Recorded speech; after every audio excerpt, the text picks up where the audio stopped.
परसगांव नगर में सर्व ब्राह्मण समाज द्वारा अपने आराध्य देव भगवान परशुराम की जयंती धूमधाम से मनाई गई। इस अवसर पर परसगांव नगर के सीटीओ कॉलोनी में स्थित सर्व ब्राह्मण समाज के सामाजिक भवन में भगवान परशुराम की विधिवत हवन यज्ञ पूजा किया गया। इस अवसर पर परसगांव सर्व ब्राह्मण समाज के अध्यक्ष अनिल वाजपेयी ने कहा कि प्रतिवर्ष अक्षय तृतीया के दिन परशुराम जयंती मनाई जाती है। हिंदू मान्यताओं के अनुसार परशुराम भगवान विष्णु के छठे अवतार है। पौराणिक कथाओं में परशुराम के गुस्से को लेकर कई कहानियां प्रचलित है।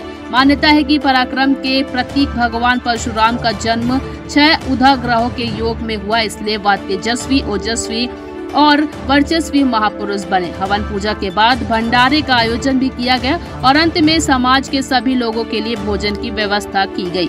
इस पूजन में नगर के गणमान्य नागरिक सहित सर्व ब्राह्मण समाज के पदाधिकारी, महिला, पुरुष सहित बच्चे बड़ी संख्या में मौजूद रहे।